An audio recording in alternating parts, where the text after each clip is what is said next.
For millions of ardent fans, cricket is akin to religion, and so too was this the case for young Amit Dhull, whose lifelong dream was to play cricket for India. I was an opening batsman. As a batsman, you fail more often than you succeed. Something that I didn't get when I was a teenager.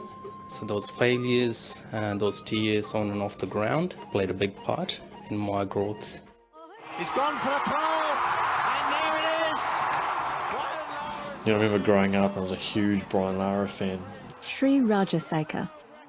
It was all about idolising him, and I just wanted to play international cricket and raise my bat to 100,000 people and all that sort of stuff. And it was very much wanting cricket for the glitz and the glamour rather than actually the genuine love of playing the game. I think I genuinely love the game, but I still remember the first time I held a bat and my very first game, and I remember how it felt so natural. And I guess that kind of just started this path of wanting to make it in cricket. It was a huge thing for me. But I guess the challenge was that pretty much every time I stepped onto the cricket field, I was nervous as hell, I was paranoid, I was just, that fear of failure was just so prominent. But I wanted it for so many years, and I'd trained for so long. It was very taxing emotionally on me, and my life was basically about season after season after season, and that was kind of the way that I guess the timeline of my life had sort of ended up. Both Amit and Sri's lives have intersected through a love of cricket, which has led them thus far on a path of helping others. They grew up worlds apart, Amit in North India, immersed in Hindu culture and religion, while in New Zealand, Sri shrugged off his cultural roots. Growing up, one of the things my mum would always want me to do is sort of namaskar them to the gods, which is just going down and bowing to them. She'd always want us to do that. And I always just felt like she was just nagging, to be perfectly honest.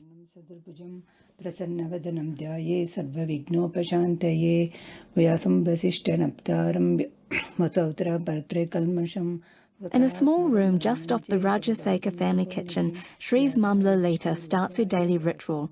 Surrounding her are miniature idols and gods, along with colourful lights and candles. It is like a mantra. It is called shlokam. Shlokam means the first thing in the mornings you pray to God and say that there is everything goes very well today. I do it in the evening.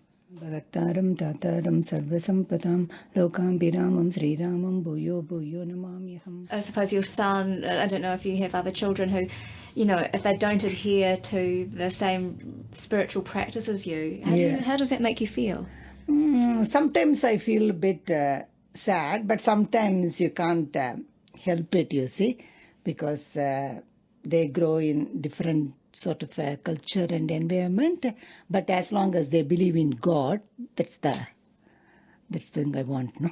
Tataram sarvasampatam lokam biramam Sri Ramam bhuyo bhuyo namamyaham arthanam arti handaram pitanam pitinasanam. Whilst this was a big part of growing up in terms of observing it, I went to an Anglican primary school, I went to Wellington College, Victoria University, and most of my life was surrounded by Europeans or Maoris, or I had friends who were Indian and Chinese, but even for them the religious side just wasn't big.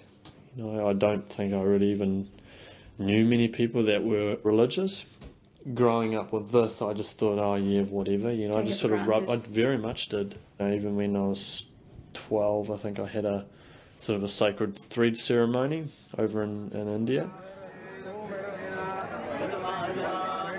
The sacred thread ceremony, for those of Brahmin caste, symbolises the coming of age for a young boy. Ritual begins in the early morning, running through until the afternoon, and required Sri to speak Tamil and recite mantra. Although he had little understanding of the significance of the event, he now has a greater appreciation of the benefit of ritual. Though he doesn't adhere to his family's spiritual practice, he believes that the fundamental values of Hinduism have been ingrained in his psyche. It's about daily rituals to ultimately make you feel in somewhat of an enlightened state, and then, God or whoever it is that's sort of governing this universe will basically look after you.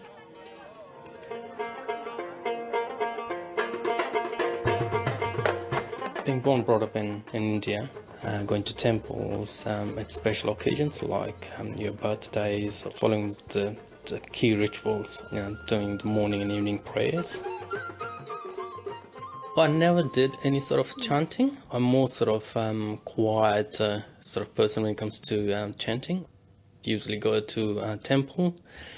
One of the most important one for me has always been to put my mum and dad ahead of God, if you like. I always did that for some reason. And when it comes to praying, I pray to my mum and dad, even though I'm standing in the temple, asking for their blessings. And nowadays, praying for my dad's his soul's peace, if you like. He's not in this world anymore, so yeah. That's the way I interpreted the Hindu religion. That, hey, mum and dad, your parents, they have to give them the top priority. And they brought you to this world. And for me, my mum and dad, they obviously brought me to this world, but my dad saved my life as well when I was 5. What happened? I had a big accident and with internal bleeding. I was sitting on the top of a 4-wheel cart. I was going downhill and I was sitting on top of it with grain in it. Fell down and the cart went over my stomach. I used to be quite chubby, but after that I never sort of gained that sort of weight. At that time we were living in our native village. And everyone said, hey, look, he will be fine. Just give him some warm milk and he'll be sweet. But my dad said, no, let's take him to hospital. Took me to the hospital and I stayed there for 2 months. So you've got basically a massive scar right across your torso? Yeah, so I had a big operation. I wasn't allowed to eat anything. I had severe internal bleeding and they had to replace some funny organs within my stomach. My dad gave me 2 lives, in a way.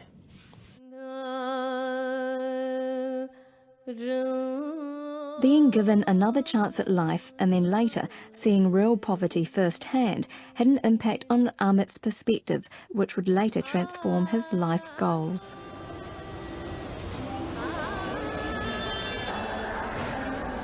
Mid-90s, when I was sort of going to Delhi to play cricket. Nice and early morning, about 4 o'clock every Saturday morning, and there were children sleeping by the side of the road. That left a big mark on my psyche, not just intellectually but emotionally as well. Even though you would have known about it? Yes, but actually seeing it played a big part. Knowing that, hey, there are poor people out there is one thing, but actually experiencing it or seeing it, by your own eyes, that played a big part.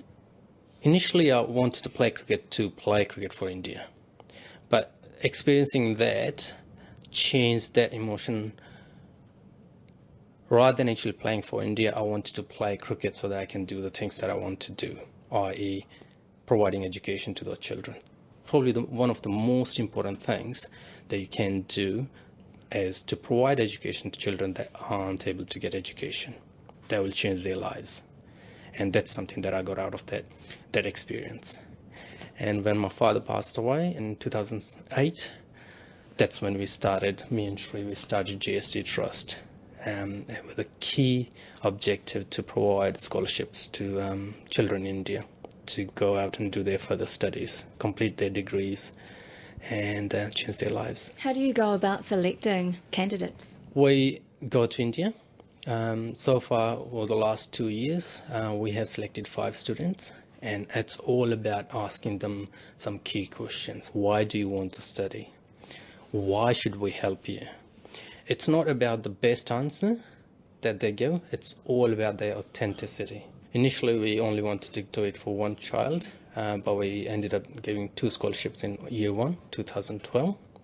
Sri, what does it mean for you to be, I suppose, providing opportunities for someone who isn't living in New Zealand, but because you're from here, providing those scholarships? What does that mean to you?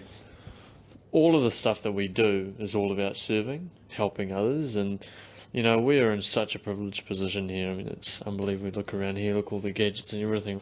I was so blessed to be brought up in this sort of a lifestyle. I've had experiences where I've seen people on the streets. I remember quite vividly being on the beach in Madras, and they've got these little stalls on the beach, and they had a little one where they had all these balloons, and they had a little slug gun, and you just pay a couple of rupees or something, and you get to shoot the balloons. And I remember this little girl, and she must have been 4 or 5 years old, and she was actually helping her father there, and I just felt really, really sad, and it might have come a little bit judgmental on my part, thinking they're sort of having to do it tough or whatever. I ended up giving them a decent amount of cash for them that would have probably helped have food for the day or whatever. And then it sort of started this thought process of actually, what I want to do more. How can we influence more? How can we help more? And I can speak genuinely here that for us, it's just giving unconditionally. And this is probably a very key point here, because I think a lot of people will go out and help people, but they do it actually wanting something back, or because it makes them feel better. But for us, so it's not a guilt thing either, though, like a guilt about all the poverty in the world that you don't have any control over. There's no guilt part to it. It's more to do with making a difference. Making a difference has been imperative to Amit fulfilling his life purpose. Last year, he left behind an 11-year-long IT career to focus on what he would see as a life calling. Along with setting up JSD Trust, which supports not only projects in India but local charities, the pair have also established Presence, which offers life coaching and personal goal-setting programs with the primary goal of contributing to society and helping others. It's interesting, I guess a lot of the guys that I see regularly, it ranges from helping them out in their relationships to helping them out in physical conditioning and nutrition, all the way to making sure that they're in an optimum mindset in order to perform to the best of their ability in cricket, or in their college studies and so forth. So it's just a wide range of things. Do you notice that there are some issues that people have that kind of predominantly, focused around stress or... Yes, stress is a big factor, yes. How do we get stress or depression? By continuously thinking about our own self and what we're not getting. The words that we use continuously to describe our feelings, the meaning that we give to different emotions. Same event or same emotion can trigger different sort of emotions for different people. There's always patterns in physiology and language when it comes to people who are just depressed or stressed out or whatever, and then there are patterns for people who are happy. People who are happy tend to have better body language. They use better language as well, verbal language, their muscles, their breathing and everything. There's such a subtle shift between someone who's, or if you're in a state of uncertainty to a state of certainty. It's just a subtle shift, just the way you flex your chest out. And it really is just small little changes that need to be made. It's the 1%ers that over a period of time lead to healing, if you like.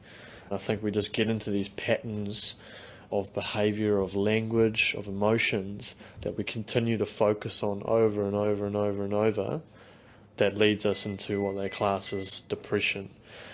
The power of positive thinking, is that something that is part of methodology that you use, or the concept that you look? That's one of the key concepts, but that's not the only thing that we do. I mean, thinking positive, talking positive is one aspect of it. How do you think that does? How do you think thinking positively can change a person in terms of their success at whatever they're doing? As soon as we start thinking positive, our mind or subconscious mind, whichever way you want to say it, will start looking at different options to help you achieve what you want to achieve. It opens up. I suppose if you're thinking negatively, it's like the doors close, Correct. Everything shuts down. Yeah, it will open up different options for you and different ways to achieve the same thing. Do you consider yourself a positive person? Is this something that you kind of try to carry with you? Always. Nowadays. So it hasn't always been that way? No, especially when I was playing cricket, always used to feel, hey, look, I'm not good enough. And again, that boils down to some of the two key fears: fear of rejection, fear of failure. Then if we have those fears that we necessarily create that failure as well? Definitely. Imagine doing something from a place of fear. You will never be able to perform at whatever you're doing there. Do you wish you could turn back time and, live those moments again? No. That struggle, that played a big part in my own growth. I remember Michael Jordan getting asked the same question years and years ago, and he said that he wouldn't change anything because if that thing had changed then he would have gone on a totally different path. A lot of us kind of look back and say, oh yeah, I wish this had happened then or whatever, I wish I knew then what I knew now. But it's not actually really fair to kind of say that, because your whole world would totally shift at that point, and you wouldn't, like, if we didn't go through all of some of our challenges or even some of these insecurities that we had with cricket, we would never be on this path around presence. We would never be around this path around JST Trust and serving others and so forth. And I definitely wouldn't be the men that we are now without those experiences. So I genuinely believe there is some sort of a divine force of some sort. I've probably had just too many experiences along the way to suggest otherwise. And I really do think that, a lot of the experiences that we've had have, like I said, some sort of higher forces controlling things. And so absolutely not. I'm grateful for all the experiences that I've had. So you feel like you've been transformed by even developing presence? Oh, big time. I mean, I think one of the key aspect to anything that we're doing at the moment is personal growth. For yourselves, you mean? Yeah, exactly. I think that plays a big part. Even when we're running sessions, I think we're learning. I mean, I suppose you both seem like pretty confident people. Were you shy before this? Oh, well, I'll tell you a story here. My uncle asked me to go to NIT, which is National Institute of Technology in India, to go and find out about the computer course. So I went there, and there were about 6 to 8 girls there, again asking for the course and stuff, what options are available for them. And I saw them, and I ran away. I came back home and I told my uncle, hey, this is what happened. He was like, really? Go back and find out about the course. I went back, and luckily for me, there were no girls there. So that's, yeah. Were you afraid of the girls, or you just felt intimidated? Just shyness. Being shy of speaking in front of girls, in front of other people. But what would you say to that young Amit now if you were in that moment? Just go out and live your life. No one really cares about what you're saying or what you're asking for. No one does. There's a saying, when we are 17 or 18, we think everyone is, hey, what is that person is doing? And then by the time we turn like 50 or 60, no one cares about you. So that's what I would say to that young Amit, that, hey, look, go out and live your life. Although that's not what you'd say to a client, though.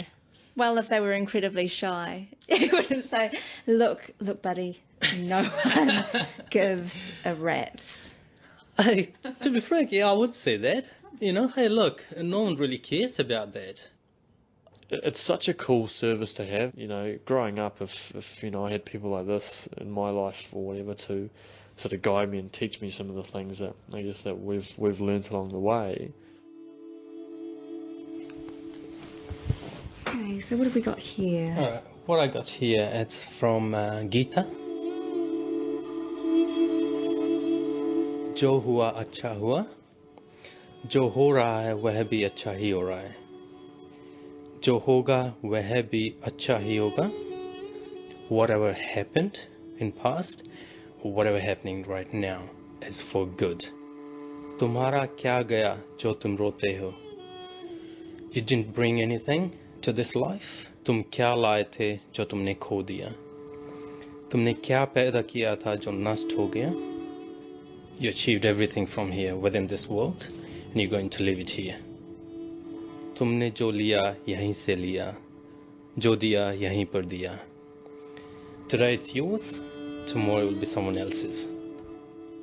जो आज तुम्हारा है कल किसी और का था, परसों किसी और का हो जाएगा.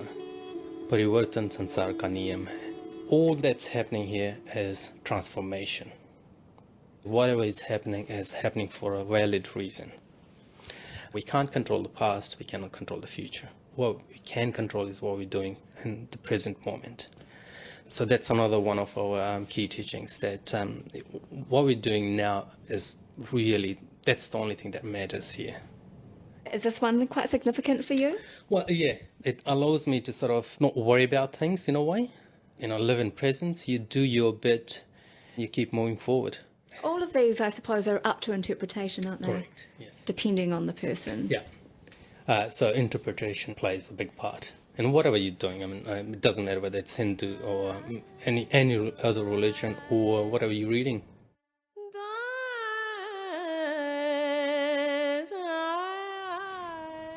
Look, where we want to take presence, our goal is to get to 10 countries in the next 5 years. Going out there running seminars, going out there contributing to others. That's our goal when it comes to presence. GST Trust, it's a big goal to help towards 1 million children's education. 1 million by when? 2017.